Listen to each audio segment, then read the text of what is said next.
Primera de Samuel, el capítulo 23, nos dice así. Dirá un aviso a David diciendo: he aquí que los filisteos combaten a Keila y roban las eras.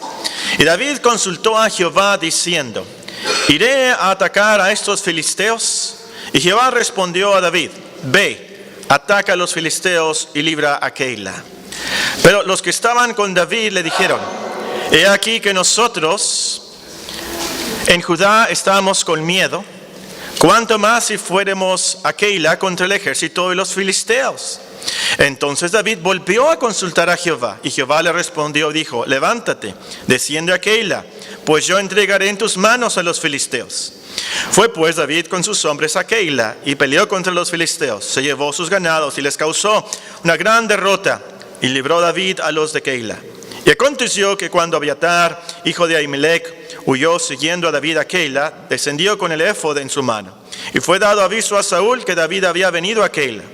Entonces dijo Saúl: Dios lo ha entregado en mi mano, pues se ha encerrado entrando en ciudad con puertas y cerraduras. Convocó Saúl a todo el pueblo a la batalla para descender a Keila y poner sitio a David y a sus hombres. Mas entendiendo David que Saúl ideaba el mal contra él, dijo a Abiatar sacerdote: trae el éfod. Y dijo David: Jehová, Dios de Israel, tu siervo tiene entendido que Saúl trata de venir contra Keila, a destruir la ciudad por causa mía. ¿Me entregarán los vecinos de Keila en sus manos? ¿Descenderá Saúl como ha oído tu mano, tu siervo? Y Jehová, Dios de Israel, te ruego que lo declares a tu siervo. Y Jehová dijo: sí descenderá. Dijo luego David: ¿me entregarán los vecinos de Keila a mí y a mis hombres en manos de Saúl? Y Jehová respondió: os entregarán. David entonces se levantó con sus hombres, que eran como 600, y salieron de Keila, y anduvieron de un lugar a otro. Y vino a Saúl la nueva de que David se había escapado de Keila, y desistió de salir. Y David se quedó en el desierto en lugares fuertes, y habitaba en un monte en el desierto de Sif. Y lo buscaba Saúl todos los días, pero Dios no lo entregó en sus manos. Viendo pues David que Saúl había salido en busca de su vida, se estuvo en Ores, en el desierto de Sif. Entonces se levantó Jonatán, hijo de Saúl, y vino a David a Ores, y fortaleció su mano en Dios. Y le dijo: no temas, pues no te hallará la mano de Saúl mi padre, y tú reinarás sobre Israel, y yo seré segundo después de ti, y aún Saúl mi padre aún lo sabe, así lo sabe. Y ambos hicieron pacto delante de Jehová, y David se quedó en Ores, y Jonatán se volvió a su casa. Después subieron los de Sif para decirle a Saúl en Gaba: ¿no está David escondido en nuestra tierra en las peñas de Ores, en collado de Aquila, que está al sur del desierto? Por tanto, rey, desciende pronto ahora conforme a tu deseo, y nosotros lo entregaremos en la mano del rey. Y Saúl dijo: benditos sois vosotros de Jehová, que habéis tenido compasión de mí. Y pues ahora aseguraos más, conoced el lugar de su escondite, y quién lo haya visto allí, porque se me ha dicho que él es astuto en gran manera. Observad pues e informaos de todos los escondrijos donde se oculta, y volved a mí con información segura, y yo iré con vosotros. Y si él estuviera en la tierra, yo le buscaré entre todos los millares de Judá. Y ellos se levantaron y se fueron a Sif delante de Saúl. Pero David y su gente estaban en el desierto de Maón, en el Araba, al sur del desierto. Y se fue Saúl con su gente a buscarlo. Pero fue dado aviso a David, y descendió a la peña, y se quedó en el desierto de Maón. Cuando Saúl oyó esto, siguió a David al desierto de Maón. Y Saúl iba por un lado del monte, y David con sus hombres por el otro lado del monte. Y se daba prisa David para escapar de Saúl. Mas Saúl y sus hombres habían encerrado a David y a su gente para capturarlos. Entonces vino un mensajero a Saúl diciendo: ven luego, porque los filisteos han hecho una irrupción en el país. Volvió por tanto Saúl de perseguir a David, y partió contra los filisteos. Por esta causa pusieron aquel lugar por nombre Sela Hamad Lekot. Entonces David subió de allí y habitó en los lugares fuertes de Engadi. Como título para este sermón le sugiero: la mejor característica de un buen amigo. La mejor característica de un buen amigo. O también puede ser: Dios es el que mueve las piezas del ajedrez cósmico. Dios es el que mueve las piezas del ajedrez cósmico. O también: Dios sabe mucho más de lo que nosotros nos imaginamos. Dios sabe mucho más de lo que nosotros nos imaginamos. Si tienen algún otro título, pueden sugerírselo a nuestro hermano Malcolm, ¿verdad? Es el que titula los mensajes en el internet. O también nuestro hermano Rogelio, que tiene una página en Facebook que salen los sermones. También él acepta sugerencias, ¿verdad? Para los sermones que están grabando. O siguiendo con nuestra serie de Primera de Samuel, nos toca estudiar este capítulo que leímos de Primera de Samuel 23. En estos versículos nos encontramos con varios incidentes que sucedieron durante la huida de David. David estaba huyendo del rey Saúl, no porque había hecho algo malo, no porque era un criminal o había robado, había matado. No. Saúl lo quería matar por pura envidia. Saúl lo quería matar por puros celos. David entonces tuvo que esconderse. Primero se va y vive entre los filisteos, pero Dios le dice que no, que vuelva a Judá. Vuelve ahí, y es entonces que David escucha que los filisteos combaten a Keila, nos dice el versículo 1. David entonces va a ayudar a los de Keila. Saúl le dan aviso, dice la escritura, que ahí estaba David, y también Saúl va para allá, va tras él. David consultó a Dios qué hacer, y así como había orado para saber qué hacer, si iba o no a ayudar en Keila, Dios también le dice qué debería hacer allí en Keila. Y esto es un punto que vamos a ver un poquito más adelante, pero muy importante. Sabe entonces que Saúl viene, él sale al desierto, y el desierto de Judá, que parte es el desierto de Sif, como dice aquí la escritura, una sección que está a un lado del Mar Muerto, un lugar muy desértico. Jonatán, el hijo de Saúl, por cierto, el mejor amigo de David, sabe dónde está David, entonces va a verlo a Ores, allí en el desierto. Unos sifeos, les decían sifeos porque eran del desierto de Sif, pero yo me los imagino bien feos, no sé por qué, ¿verdad? Eran feos, sí, feos, bien feos estaban, ¿verdad? Los sifeos. Y les digo feos por traicioneros, ¿verdad? El otro día una hermana me preguntó, ¿qué tiene contra los feos, hermano? Pues yo no tengo nada contra los feos, yo me considero feo también, no tengo nada contra los feos, pero aquí estos eran feos de verdad, ¿verdad? Traicioneros. Como vamos a ver y leemos en la historia. Bueno, el caso es que unos sifeos traicioneros le avisan a Saúl que David estaba allí, y entonces David ahora va y se esconde en la parte del desierto que se llama Maón. Saúl lo alcanza allí, lo atrapa de hecho, pero al último instante llega un mensaje, por pura casualidad, no fue coincidencia, la providencia de Dios. Llega un mensajero diciendo, los filisteos se están invadiendo. Saúl, por supuesto, tiene que dejar y desiste de su intención de atrapar y matar a David, porque lo quería matar, y de ahí David se va a Engadí. Pero en breve de eso se trata este capítulo 23 que acabamos de leer. Esto sucedió más o menos unos 1000 años antes de que Cristo naciera. ¿Qué tiene que ver con nosotros? Bueno, mucho. Y la palabra nos dice en Corintios que estas cosas sucedieron como ejemplo para nosotros, y en Romanos nos dice que estas cosas fueron escritas para nuestra edificación y consolación. Vamos a aprender unas lecciones de este pasaje. No vamos a ver todos los versículos, tan solo unas lecciones, creo yo, las principales de este capítulo. Y la primera es que Dios a veces permite que el cristiano pase por lugares desérticos. A veces Dios permite que el cristiano, el creyente, pase por lugares desérticos. No sé de su Biblia, pero mi Biblia titula este capítulo David en el desierto. Y al oír David de Saúl, pasó por muchos desiertos. Estuvo en el desierto de Sif, en el desierto de Maón, y vemos en otras partes de otros desiertos, y tuvo que esconderse en montes, en cuevas, en bosques, como vamos a leer en la historia. Ahora, aparte de Samuel, David era el mejor cristiano en esos días. De hecho, en otro pasaje nos dice que era el hombre conforme al corazón de Dios.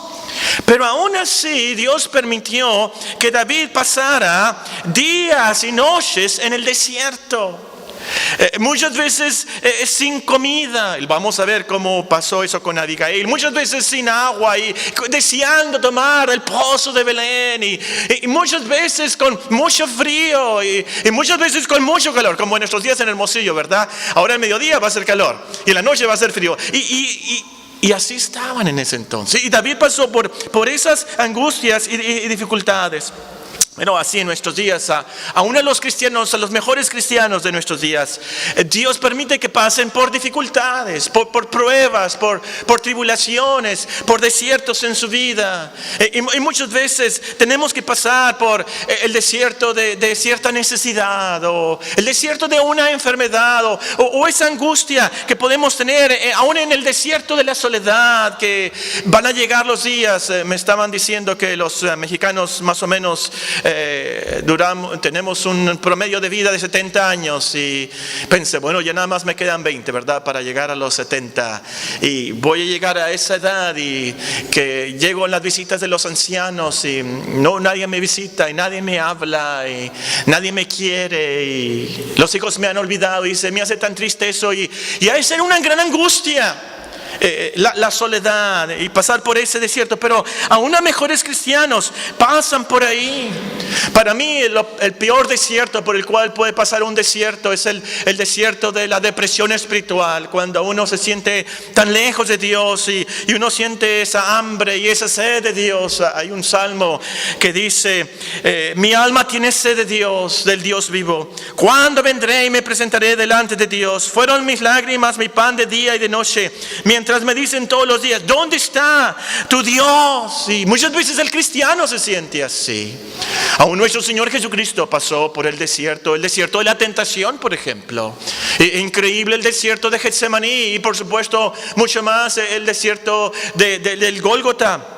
Y a veces Dios permite que nosotros pasemos por ahí esos sufrimientos y esas tribulaciones del alma que nos duelen tanto y nos hacen llorar como el salmista. Mis lágrimas fueron mi pan de día y de noche. Pero Dios tiene un propósito, como vamos a ver en la historia de David. Dios muy sabio lo permitió. Y cada punto, cada monte, cada cueva, cada bosque, cada peña, todo, cada desierto, con un propósito perfecto. Pasar por desiertos nos fortalece, nos ayuda, hace que apreciemos todas las cosas que Dios nos da. Entonces, no te sorprendas como cristiano, como buen cristiano, si pasas por esos desiertos. No nos sorprendamos, hermanos, que muchas veces la iglesia, la cristiandad a nivel mundial pasa por desiertos.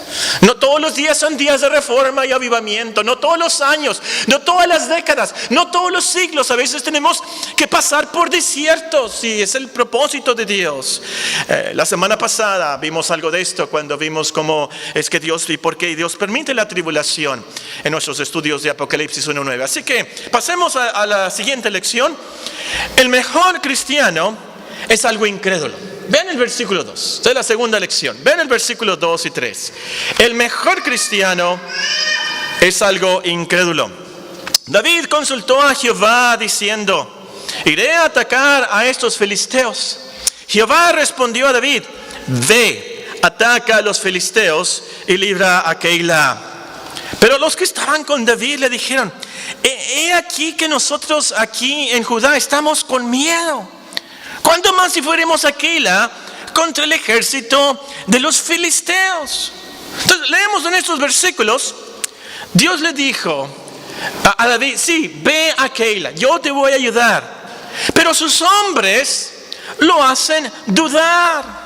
Cuando estábamos en casa, cuando estábamos entre amigos y aún el rey Saúl nos perseguía, pues ahí teníamos miedo estando allá. Ahora contra un ejército de filisteos. Ahora, la lógica está bien, pero les faltó un elemento, les faltó el principal elemento. Les faltó contar a Dios. Bueno, el caso es que David duda y vuelve a orar. Y qué bueno que volvió a consultar a Dios y qué bueno que no desistió. Pero el punto es que dudó por incredulidad del consejo de Dios. Dudó del mandato de Dios por lo que el mundo decía. Dudó por la lógica humana. Y así nosotros, como cristianos hoy en día, aún entre los mejores, Tenemos ese demonio de la incredulidad en nosotros. Dudamos por lo que nos dice el mundo, por lo que nos dice la lógica, el razonamiento humano, que no cuenta Dios. Dudamos de la palabra de Dios. Dudamos hasta de Dios. Si somos honestos y sinceros, vamos a decir es cierto.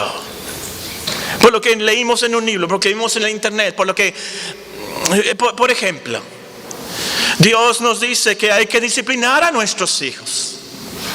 Que tenemos que usar la vara, nos dice en Proverbios. No lo mates, dice, por supuesto. Pero que tenemos que disciplinarlos por amor, con bondad y sabiduría. Pero dice el mundo, si tú disciplinas a tus hijos, los vas a traumar. No te van a querer.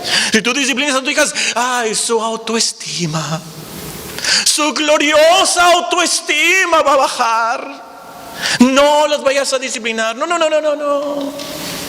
Y a quien nos hace dudar. Nos hace dudar del consejo de Dios. Nos hace dudar del mandato de Dios.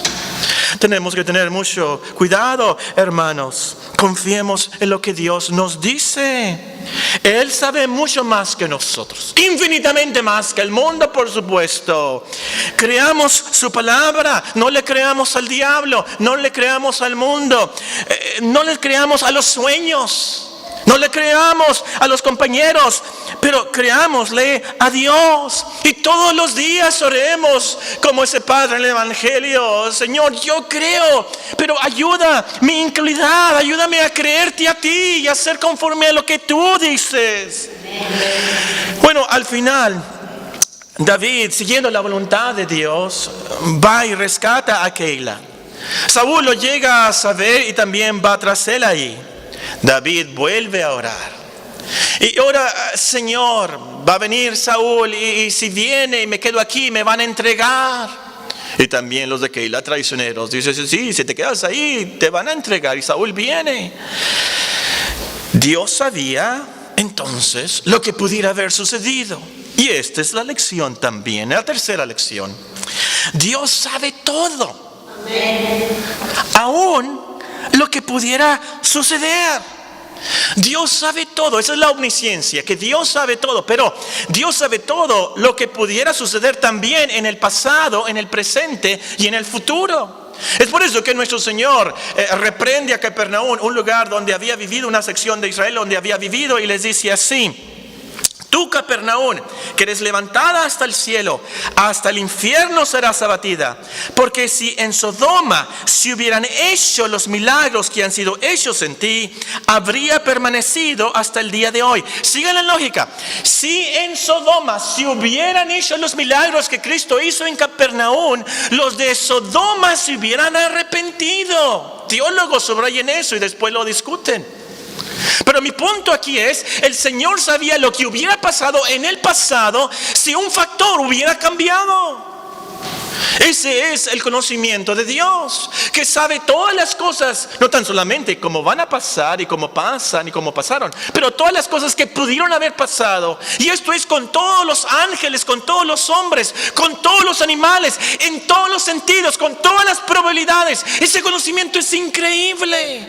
Con razón dice el salmista: tal conocimiento es demasiado maravilloso para mí, alto, no lo puedo comprender. Ahora, esto es algo muy, pero muy práctico para nosotros como creyentes. Eso nos ayuda mucho en la vida diaria, porque nos da mucha paz, nos da mucha tranquilidad saber que Dios sabe lo que pudiera suceder, o lo que pudiera haber sucedido, o lo que sucederá tal vez. En su sabiduría perfecta, por supuesto, Él predestina todas aquellas cosas que serán para nuestro beneficio y para su gloria. Y vamos a ver un poquito más de esto adelante. Pero ahorita lo que quiero decir es: hermanos, no nos afanemos. Creyentes, no se preocupen demasiado por el pasado, el presente o el futuro. Y si yo hubiera dicho esto, tal vez no hubiera sucedido esto. Y si yo hubiera hecho así, entonces no hubiera.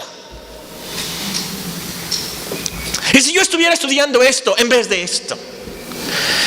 Y si yo me hubiera casado con el Encho, ¿verdad? En vez de con la Tiburcia. ¿Y qué me va a pasar? Y si me da cáncer, ¿de qué me voy a morir? Y si no paso el examen final. y me van a dar el trabajo. ¿Qué va a pasar con mis hijos? ¿Qué va a pasar con mis hijos? ¿Con qué voy a pagar esa deuda sorpresa? ¿Cómo?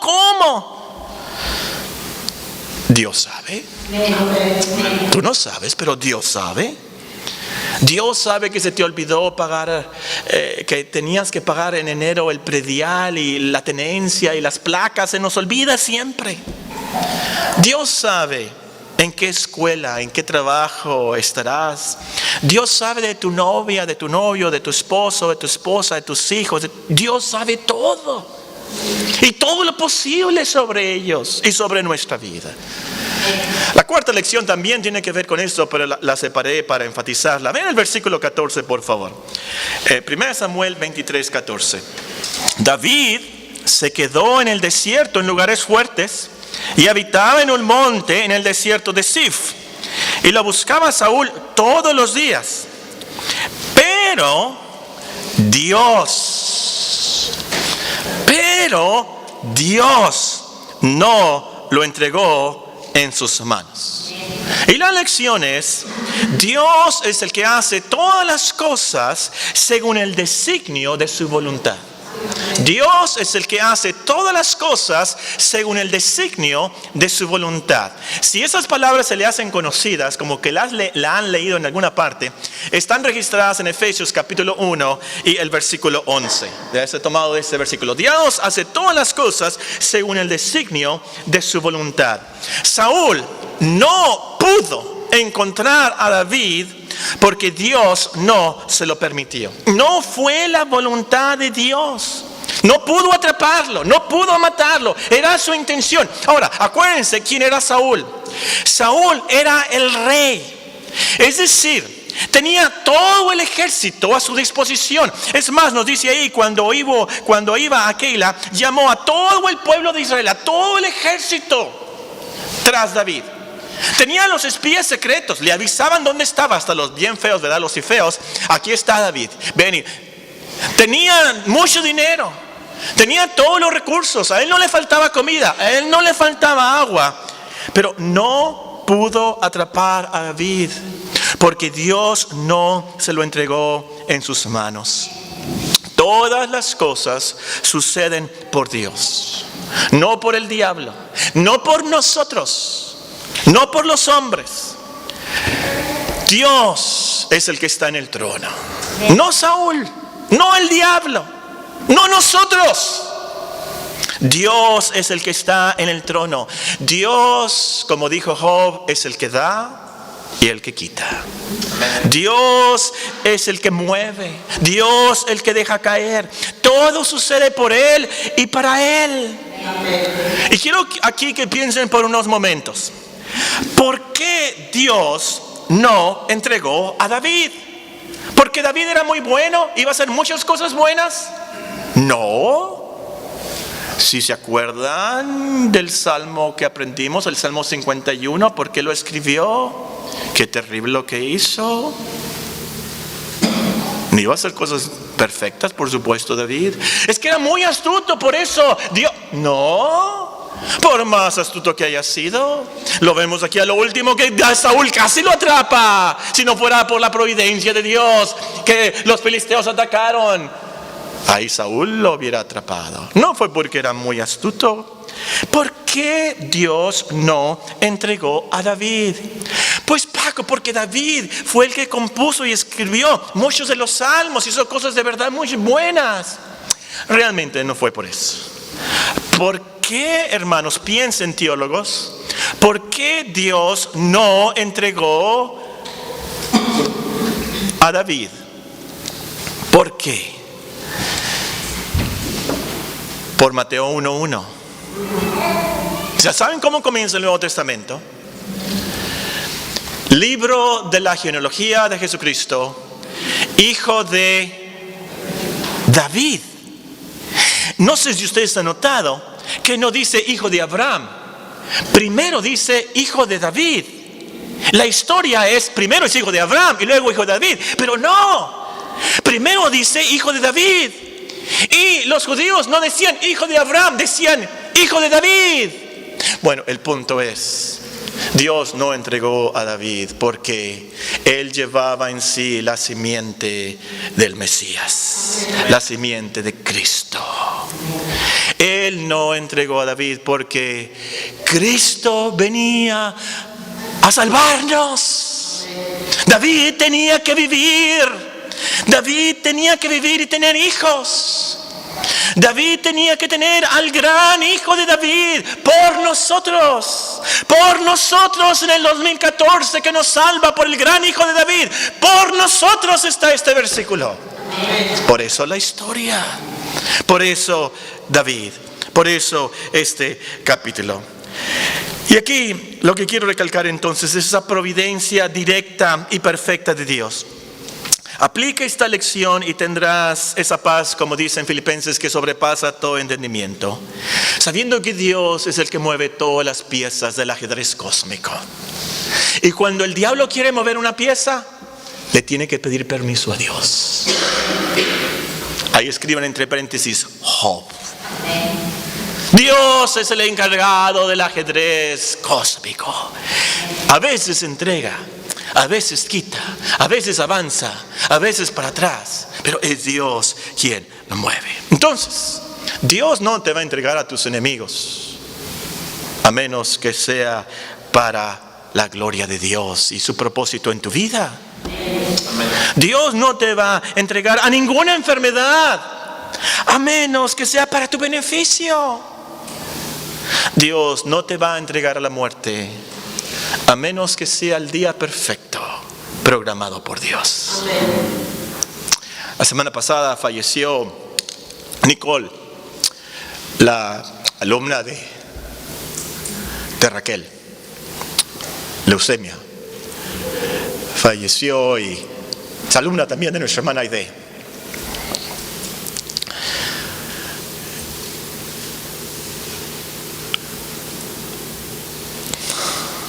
Yo creo que la voy a conocer en el cielo. Y cuando me llamó mi hija para decirme, pensé en mi hijo, por supuesto, que falleció de leucemia. Él a los 7 años de edad. Y cuando el hermano Jaime Adam supo, él dijo 7 años. 7 años, el número 7, el número de la perfección en la Biblia. Una vida perfecta, exacta. Ese día, el día de Nicole, tu día, es el día perfecto para nosotros. Amén. Por Dios. Dios está sobre la muerte. Dios no nos va a entregar a ninguno de nosotros. En enfermedad o en accidente, lo que sea, Dios no nos va a entregar a ninguno de nosotros hasta que Él quiera, se haga su voluntad en nuestras vidas y terminemos el ministerio que Él nos ha dado. Amén. Y como dice el hermano Orozco, les tengo que decir. ¿Se han notado que dice eso el hermano Orozco? Les tengo que decir. Bueno, les tengo que decir. Esa palabra entregó. Inmediatamente mis neuronas pensaron en otro entregó. Les voy a leer el versículo. El que no escatimó ni a su propio hijo, sino que lo entregó por todos nosotros. Y realmente esa fue la razón del texto ahí. Dios no entregó a David porque él iba a entregar a su hijo. Dios no nos entrega al castigo y a la muerte eterna porque Él ya entregó a su Hijo por nosotros. Y ese es el evangelio que debes de creer. Esta mañana, antes de salir de las puertas de esta iglesia, ¿por qué murió Cristo? ¿Por qué la cruz? ¿Por qué Dios lo entregó por nuestros pecados? Satisfacción completa y perfecta. Por eso Dios no nos entrega a nosotros al infierno. Cree esto, cree estas buenas noticias y serás salvo. La última lección es muy, muy práctica. La leemos en el versículo 16. 1 Samuel 16, 23, 16. Entonces se levantó Jonatán, hijo de Saúl, y vino a David a Ores, y fortaleció su mano en Dios. Y fortaleció su mano en Dios. La lección es: el mejor amigo que puedes tener es el que fortalece tu mano en Dios. O como dice otra versión, el que te ayuda a encontrar fortaleza en Dios. Jonatán se arriesgó mucho en ir a ver a David a Ores. Sabía que su padre lo odiaba y lo quería matar. De hecho, como ya vimos, Saúl mismo quiso matar a su hijo Jonatán cuando éste quiso defender a David, como vimos en la historia ya. Pero de todas maneras, Jonatán se arriesgó y fue. Y qué bueno que fue la última vez que se vieron David y Jonatán, porque un poco tiempo después Jonatán fallece en manos de los filisteos. Pero esta ocasión fue alegre, se volvieron a ver, yo me los imagino abrazándose, y regocijándose, hicieron un pacto delante de Dios, nos dice ahí, renovaron su pacto.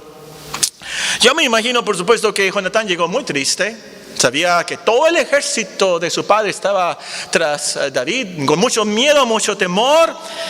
David iba a ser asesinado por su padre, pensó, y sin duda alguna llegó muy cansado. Un viaje de casa de Benjamín ahora es muchos kilómetros. Y, no tenía avión, por supuesto, no tenía un jeep 4x4, ¿verdad? Con focos como los de Carlos, que podía ver en desierto. Vamos a encontrar. No, muy cansado llegó.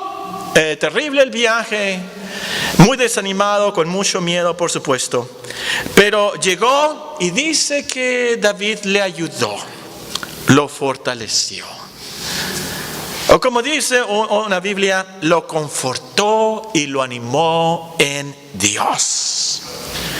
Tal vez le recordó algunas promesas de Dios, tal vez leyó algunos de los salmos que él estaba escribiendo en ese tiempo para animarlo. Tal vez le contó cómo el Todopoderoso lo había salvado y ayudado en Keila, y lo había ayudado de otros enemigos y fieras y el oso, el león, como leímos en la historia de Goliat. No sabemos qué le dijo o qué le cantó también. Cantó un salmo, pero sabemos que nos dice que lo fortaleció, lo animó, lo confortó en Dios. Y la lección es clara: tengamos amigos que nos puedan fortalecer en Dios. Esos son los verdaderos amigos. No son amigos los que te debilitan en cuanto a las cosas de Dios. No son amigos, son archienemigos los que te hacen dudar de Dios. No son amigos los que te enseñan a tomar y a fumar y a drogarte y a decir mentiras y a ser rebelde. Esos no son amigos. No son amigos los que te hacen indiferente a la eternidad. Esos son archienemigos.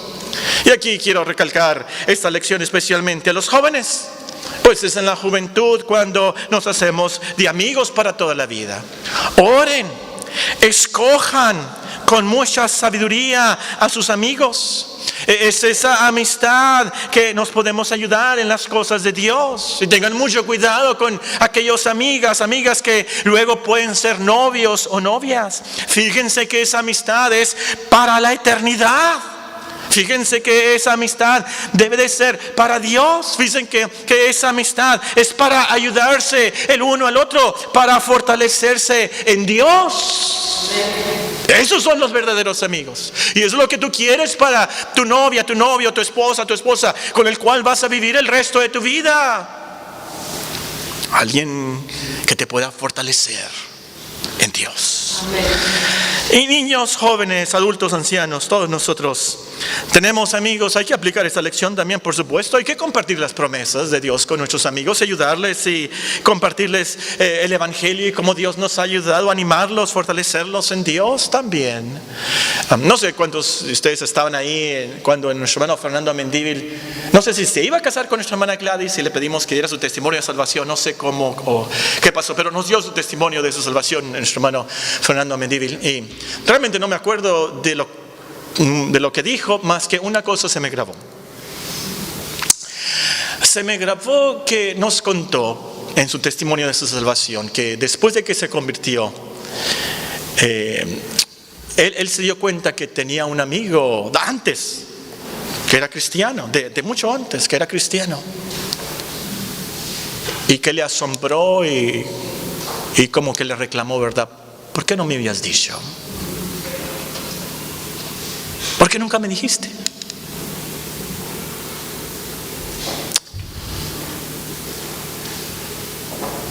Imagínense al final de la historia a todos sus amigos de la escuela, de su trabajo.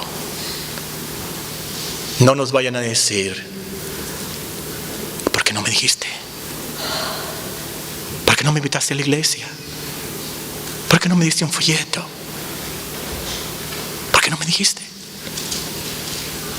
Los verdaderos amigos son los que se ayudan. Y la mejor cosa que podemos hacer por nuestros amigos es compartirles el Evangelio, ayudarles, fortalecer su mano en el Señor. Termino leyéndole unos salmos, y a lo mejor son los salmos que Jonatán escuchó de David. El primero es el Salmo 54. Salmo 54, si tienen sus Biblias pueden leerlo también siguiendo con sus vistas. Salmo 54. En el subtítulo, pueden ustedes leer, el título se llama Plegaria pidiendo protección contra los enemigos. El subtítulo dice, al músico principal en Higenot, más que David, cuando vinieron los cifeos y dijeron a Saúl, no está David escondido en esa tierra. Y lo escribió entonces, y nos dice, oh Dios, sálvame por tu nombre, con tu poder defiéndeme. Oh Dios, oye mi oración, escucha las razones de mi boca, porque extraños se han levantado contra mí. Hombres violentos buscan mi vida, no han puesto a Dios delante de sí. Y aquí Dios es el que me ayuda. El Señor está con los que sostienen mi vida. Él devolverá el mal a mis enemigos. Córtalos por tu verdad. Voluntariamente sacrificaré a ti, alabaré tu nombre, oh Jehová, porque es bueno.